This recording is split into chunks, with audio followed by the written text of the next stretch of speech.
Los hermanos Karamazov, de Fyodor Dostoyevsky, episodio número 34. Libro 8. Mitya. 1.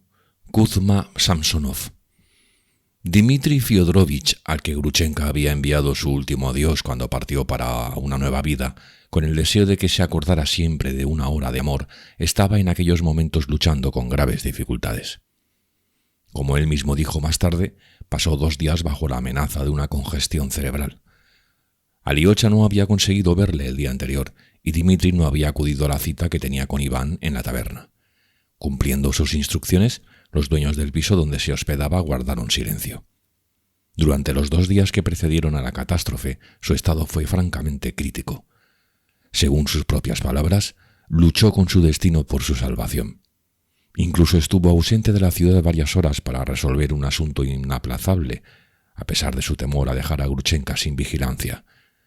Las investigaciones posteriores determinaron con exactitud cómo había empleado el tiempo. Nosotros nos limitaremos a registrar los hechos esenciales. Aunque le hubiera amado durante 1 hora, Gruchenka lo atormentaba despiadadamente. Al principio no pudo saber nada sobre sus propósitos. No los podía averiguar ni por medio de la dulzura ni mediante la violencia.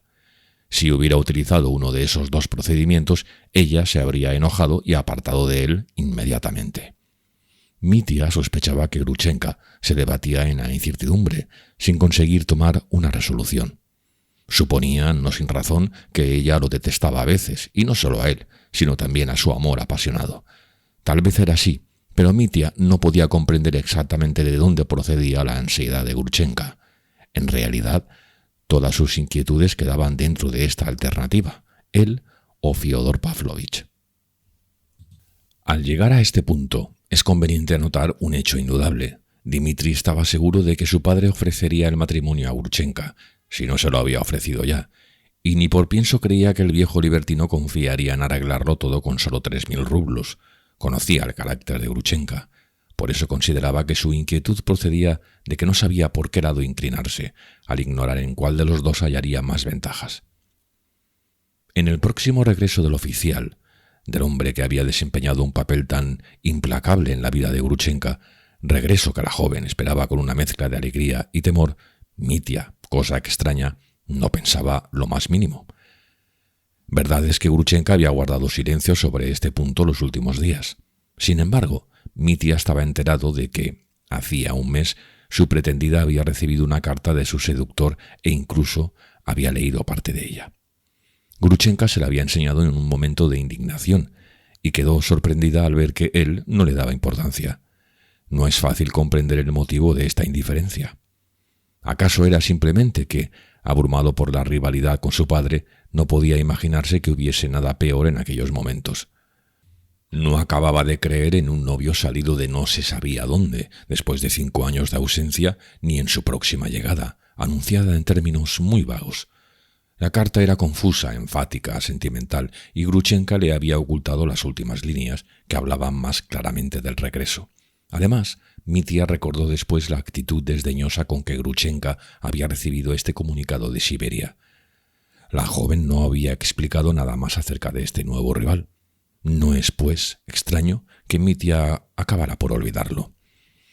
Mitya solo creía en la inminencia de un conflicto con Fyodor Pavlovich.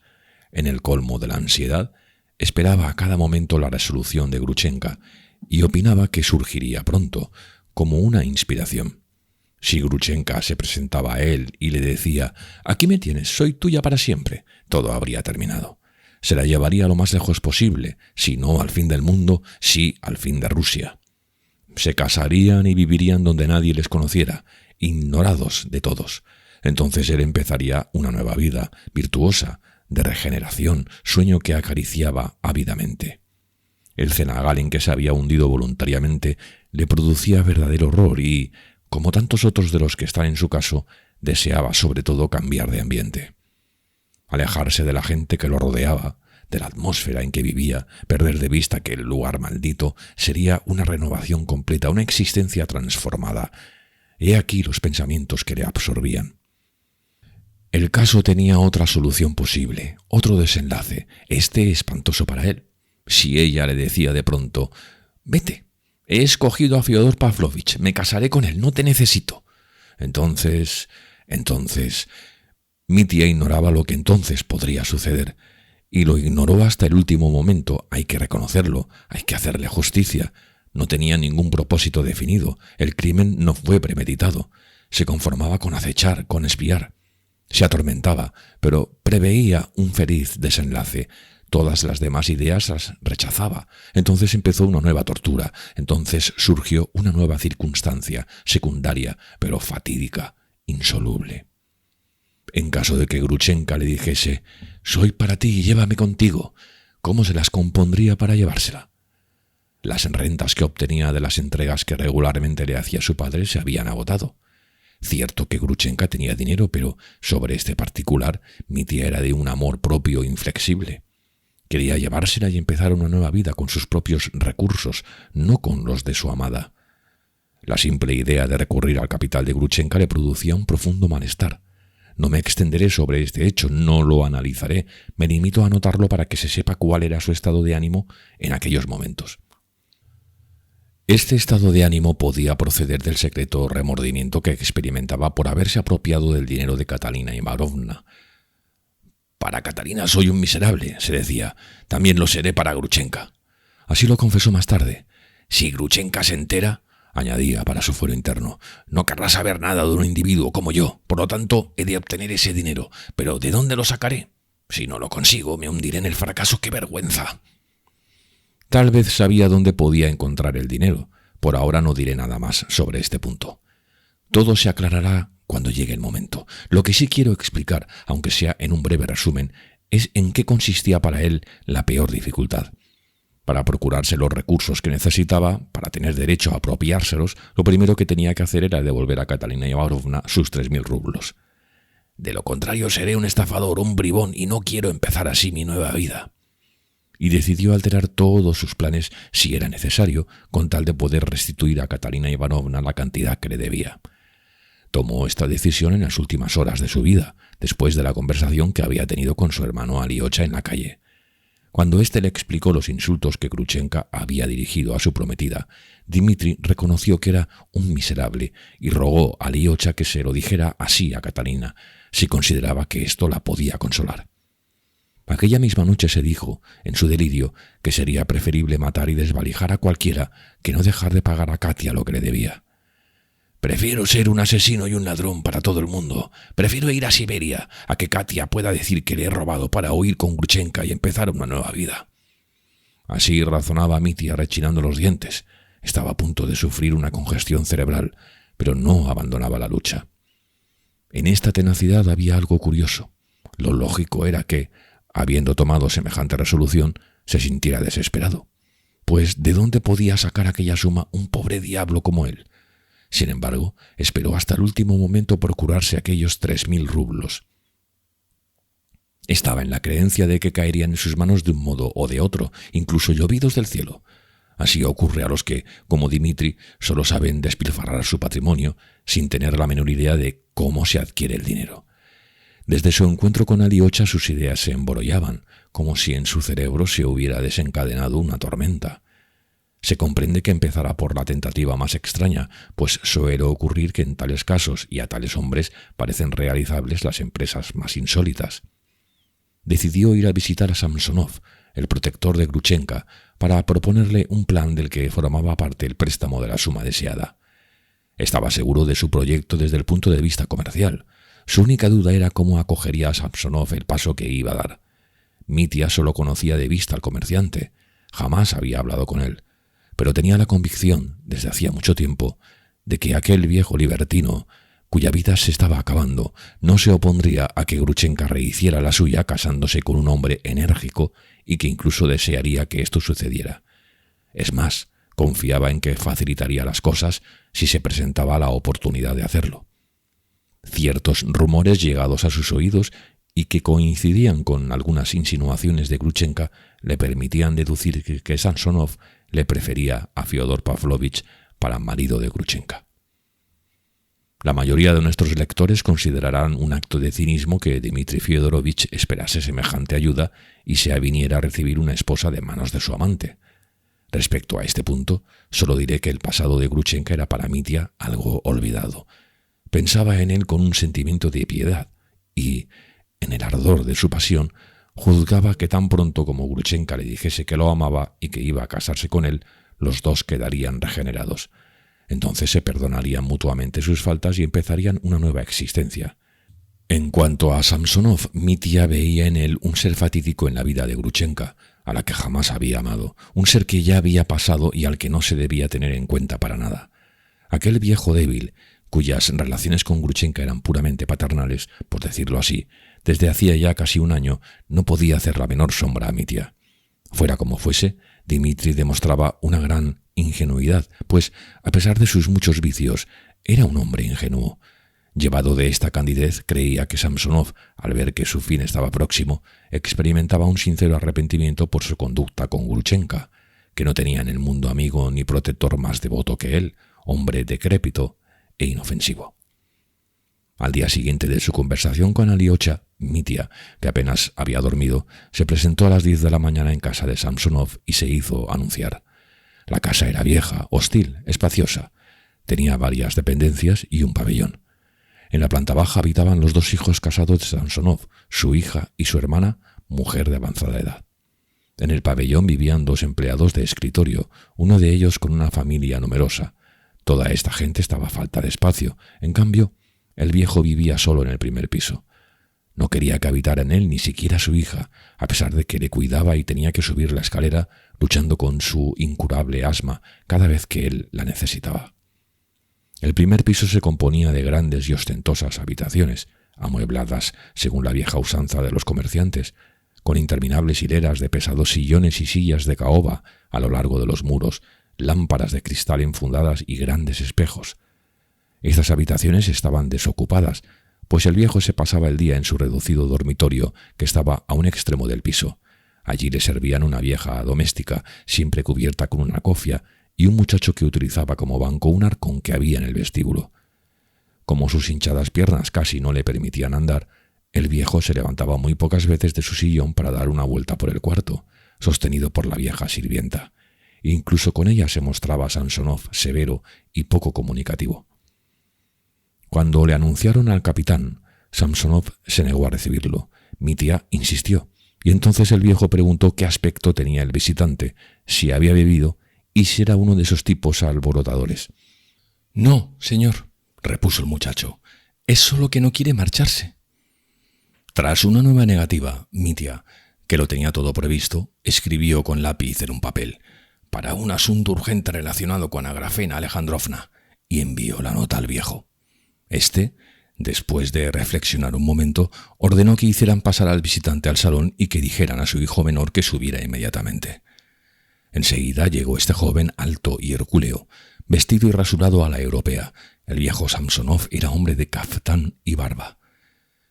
Como sus hermanos, temblaba al verse en presencia de su padre.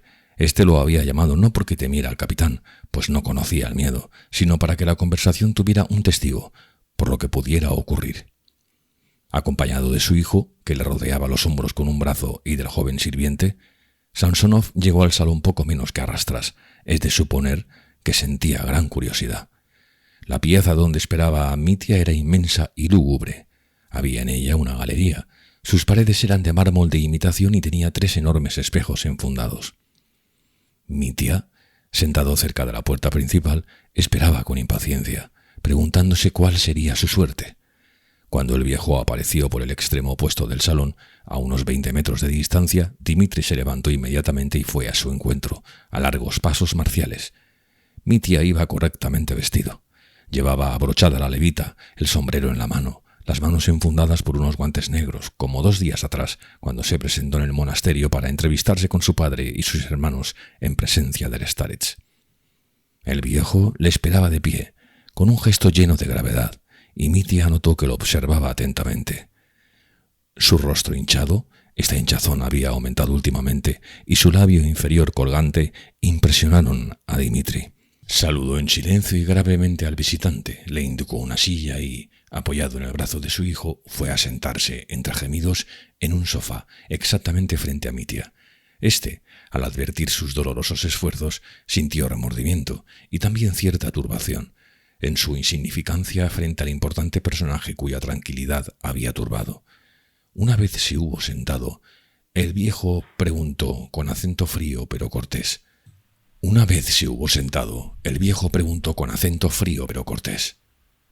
¿Qué desea?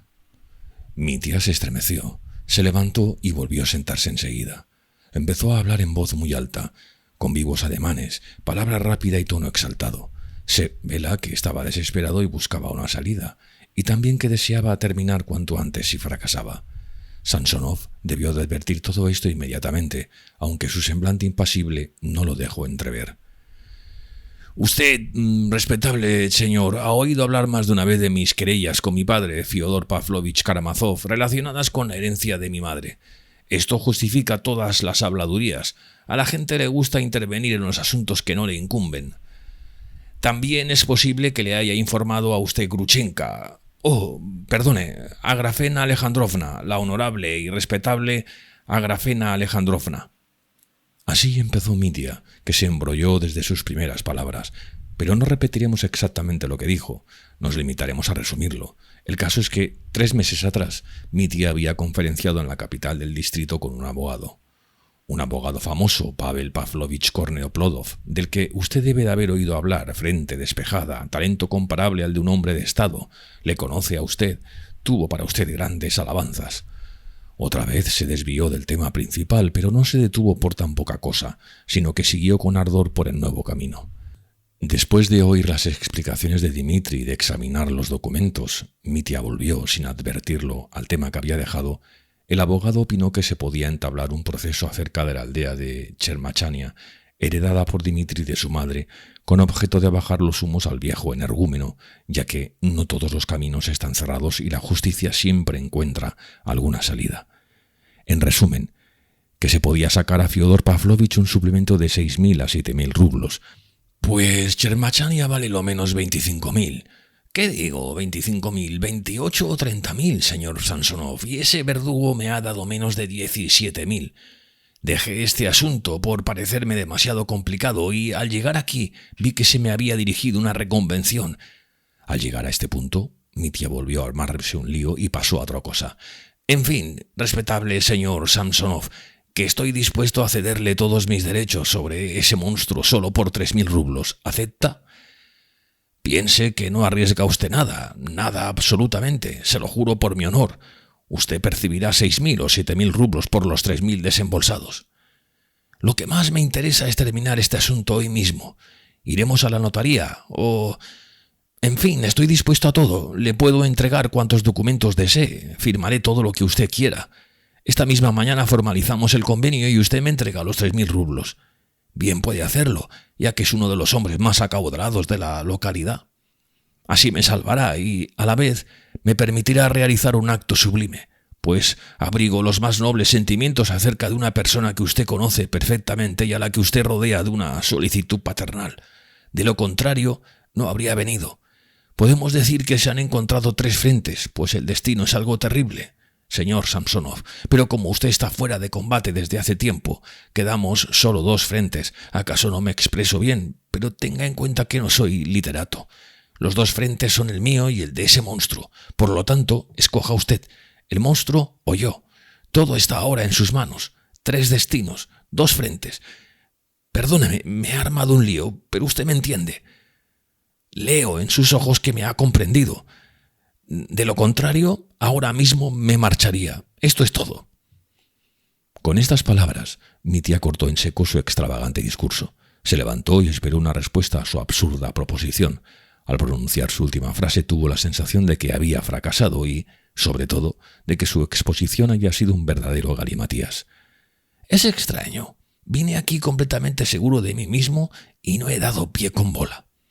Mientras él hablaba, el viejo había permanecido impasible, observándole con gesto glacial.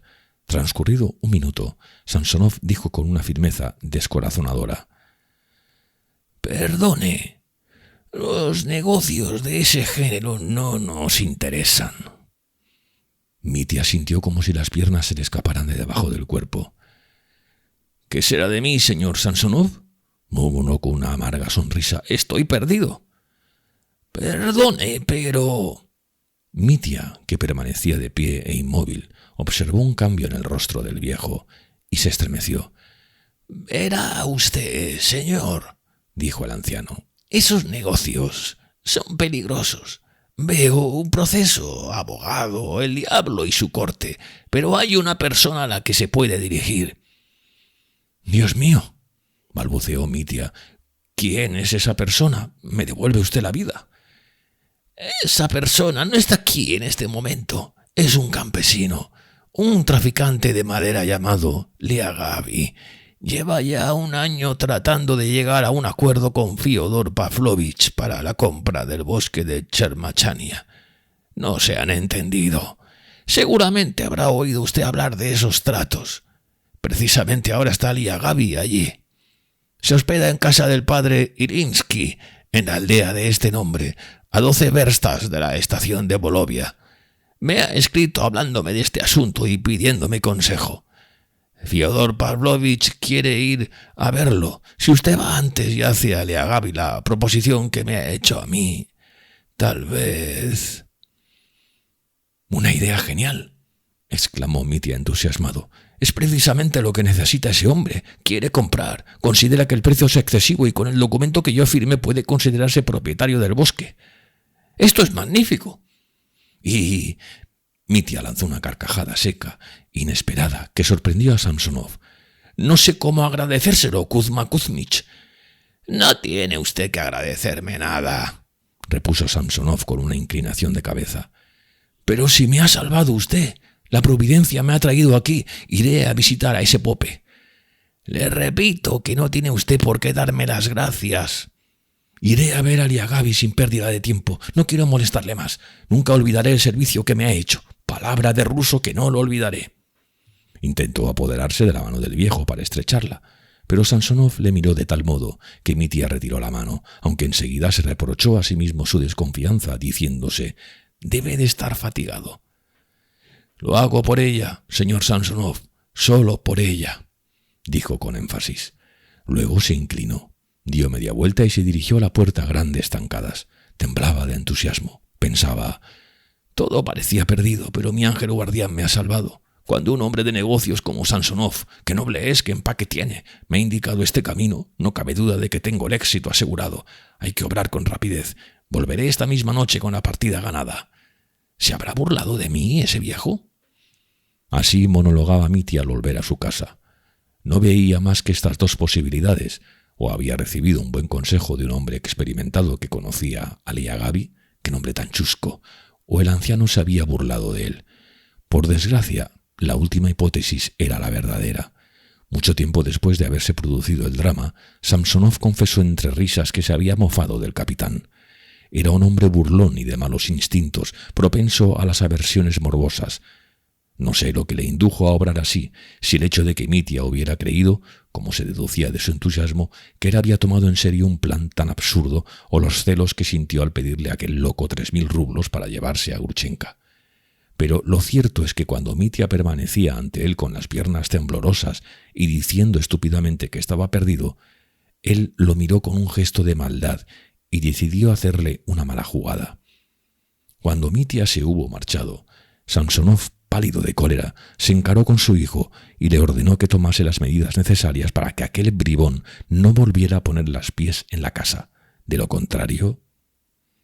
No terminó la amenaza, pero su hijo le había visto enojado muchas veces y tembló de miedo. 1 hora después, el anciano estaba todavía dominado por la cólera. Al atardecer, se sintió indispuesto y mandó llamar al curandero. 2. Liagavi. Pero había que galopar, y Mitya no tenía dinero para el viaje. Todo lo que le quedaba de su época de prosperidad eran 20 kopecks. Tenía un viejo reloj de plata que no funcionaba desde hacía mucho tiempo. Un relojero judío que tenía una tienda en el mercado le dio 7 rublos. «No lo esperaba», exclamó Mitya, encantado. Continuaba su euforia. Se fue enseguida a su casa y allí completó la suma pidiendo prestados 3 rublos a sus patrones, que se los dieron de buen grado aunque se quedaron sin nada. Tan sincero era el afecto que sentían por su huésped.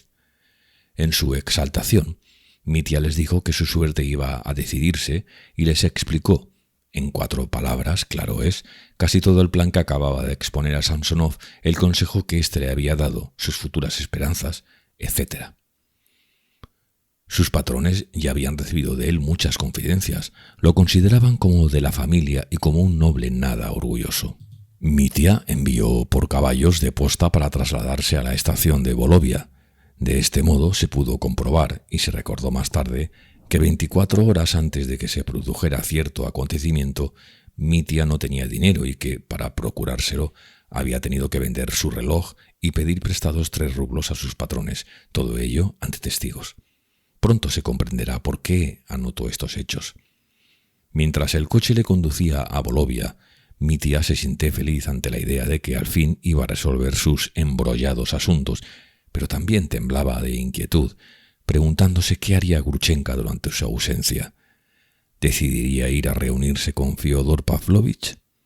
Por eso se había puesto en camino sin avisarla y, además, había recomendado a sus patrones que no dijeran nada del viaje si alguien iba a preguntar por él. «Es necesario que regrese esta misma noche», se repetía entre los vaivenes del carricoche, «y que me traiga a Liagavi para que quede firmada el acta». Pero sus deseos, ¡ay!, no se cumplirían. En primer lugar, empleó más tiempo que el previsto en el camino vecinal de Volovia, pues el recorrido no era de 12 verstas, sino de 18. Luego no encontró en su casa al padre Ilinsky, se había marchado a la aldea vecina. Ya casi de noche y con los caballos agotados, Mitya partió en busca del pope. El sacerdote, hombrecillo tímido y endeble, le explicó que Liagavi, al que, en efecto, había tenido hospedado en su casa, estaba entonces en Sukhoi Posielok y pasaría la noche en la isba del guardabosques, pues también traficaba en aquel lugar. Mitya le rogó insistentemente que lo condujera al lado del traficante sin pérdida de tiempo, añadiendo que de ello dependía su salvación, y el pope, tras vacilar un momento, y sintiendo cierta curiosidad, decidió acompañarlo a Sukhoi Posielok. Para desgracia suya, le aconsejó que fueran a pie, ya que no había sino poco más de 1 versta de camino. Mitya aceptó en el acto y, como era costumbre en él, echó a andar a largos pasos, lo que obligó al pobre padre Ilinsky a hacer grandes esfuerzos para seguirlo. El sacerdote era joven todavía y muy reservado. Mitya empezó inmediatamente a hablar de sus planes y su boca no se cerró en todo el camino. No cesó de pedir consejos acerca de Liagavi, farfullando nerviosamente, pero el pope se limitaba a escucharle con atención, sin darle los consejos que Dmitri deseaba. Sus respuestas eran elusivas. «De eso no sé nada. ¿Cómo puedo saberlo?» Cuando Mitya le habló de sus disputas con su padre acerca de la herencia, el sacerdote no pudo ocultar su inquietud, pues dependía en cierto modo de Fyodor Pavlovich. Le sorprendió que Mitya llamara a Liagavi al campesino Gorskine y le explicó que, aunque su nombre era efectivamente Liagavi, le hería profundamente que le llamaran así. Habrá de llamarle Gorskine si quiere que le escuche y desea obtener algo de él. Esto causó cierta sorpresa a Mitya, el cual explicó que Samsonov le había llamado Liagavi. Al saber esto, el pope cambió de conversación, no queriendo participar sus sospechas a Dmitri, sospechas consistentes en que el detalle de que Samsonov hubiera enviado a Mitya a ver al mujik llamando a este Liagavi indicaba alguna mala intención oculta. Sin embargo, Mitya no tenía tiempo para detenerse en semejantes bagatelas. Seguía su camino, y hasta que llegó a Sukhoi Posielok no se dio cuenta de que había recorrido 3 verstas en vez de poco más de 1. No manifestó su contrariedad. Entraron en la isba. El guardabosques conocía al padre Ilinsky. Ocupaba la mitad de la casa. En la otra mitad, separada de la primera por el vestíbulo, vivía el forastero. Se dirigieron a la habitación de éste alumbrándose con una bujía. La isba estaba excesivamente caldeada por la calefacción. En una mesa de pino había un samóvar apagado, una bandeja con varias tazas, una botella de ron vacía, una garrafita de aguardiente en la que quedaba muy poco líquido y un pan blanco. El forastero descansaba en un banco, con una prenda de vestir enrollada debajo de la cabeza a modo de almohada. Roncaba. Su sueño era pesado. Mitya se quedó perplejo mirándole. «Tendré que despertarlo», murmuró inquieto. «Es un asunto importante el que me ha traído aquí y he venido a toda prisa porque quiero regresar hoy mismo». Se acercó a Liagavi y lo zarandeó, pero sin conseguir despertarlo. «Está ebrio», dijo Mitya. «¿Qué hacer, Dios mío? ¿Qué hacer?» Impaciente, empezó a tirarle de las manos, de los pies, a incorporarlo, a sentarlo en el banco, pero tras estas tentativas solo consiguió oír sordos gruñidos y enérgicas, aunque confusas, invectivas. «Lo mejor que puede usted hacer», dijo el sacerdote, «es esperar. Ahora no logrará que le atienda». «Se ha pasado el día bebiendo», dijo el guardabosques. «Si supieran ustedes la situación en que estoy y la necesidad que tengo de hablar con él», exclamó Mitya. «Le aconsejo que espere a mañana para hablarle», insistió el pope. «¿Hasta mañana? Imposible». Desazonado, se dispuso a seguir sacudiendo al traficante, pero no llegó a hacerlo, al comprender que sería inútil. El sacerdote permanecía mudo, el guardabosques se caía de sueño y su semblante era sombrío. «¿Qué tragedias nos reserva la vida?», exclamó Mitya desesperado. El sudor corría por su rostro. El sacerdote aprovechó un momento en que lo vio calmado para hacerle comprender que, aunque consiguiera despertar al traficante, éste, debido a su embriaguez, no estaría en condiciones de hacer ningún trato. «Ya que el asunto que le ha traído aquí es tan importante, mejor será que lo deje tranquilo hasta mañana». Mitya aceptó la sugerencia. «Me quedaré aquí, padre. Esperaré hasta mañana. Apenas se despierte, hablaré con él». Dirigiéndose al guardabosques, añadió: «Ya te pagaré la bujía y mi estancia de una noche en tu casa. No olvidarás a Dmitri Karamazov». «¿Pero usted dónde se acostará, padre?» «No se preocupe por mí. Regresaré a mi casa en el asno de este amigo», y señalaba al guardabosques. «O sea que adiós y mucha suerte». El sacerdote hizo lo que había dicho, montó en el asno y se puso en camino, feliz de haberse librado de Mitya, pero vagamente inquieto, preguntándose si no debería informar al día siguiente a Fiodor Pavlovich del singular asunto. «Si no le digo nada, se enojará cuando se entere y me retirará su protección». El guardabosques, después de haberse rascado la cabeza, dio media vuelta y, sin decir palabra, se retiró a su dormitorio. Mitya se sentó en el banco para esperar la ocasión, según se dijo en su fuero interno. Una profunda angustia, semejante a una densa niebla, lo envolvía. Reflexionaba, pero no conseguía enlazar sus ideas. El cirio ardía, un grillo cantaba, el exceso de calefacción hacía la atmósfera irrespirable. De pronto vio con la imaginación el jardín y la puerta de la casa de su padre. La puerta se abría misteriosamente y Gruchenka entraba corriendo. Mitya se levantó de un salto. «¡Maldita sea!», murmuró rechinando los dientes. Luego se acercó maquinalmente al hombre dormido y lo examinó. Era un mújik esquelético, todavía joven, de cabello rizado y perilla roja. Llevaba una blusa de indiana y un chaleco negro, cruzado por la cadena de plata de un reloj oculto en uno de sus bolsillos. Mitya observó aquella cara con verdadero odio.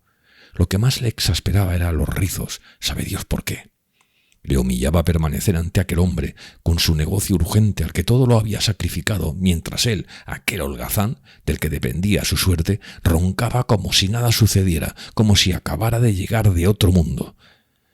Mitya perdió la cabeza y se arrojó de nuevo sobre el borracho para intentar sacarlo de su sopor. Lo zarandeó con frenesí e incluso llegó a golpearlo, pero al cabo de unos minutos, viendo que todo era inútil, volvió a sentarse con una amarga sensación de impotencia. «¡Qué calamidad! ¡Qué desagradable es todo esto!», empezaba a dolerle la cabeza. «¿Debo renunciar a todo y volver a la ciudad? No, permaneceré aquí hasta mañana por la mañana.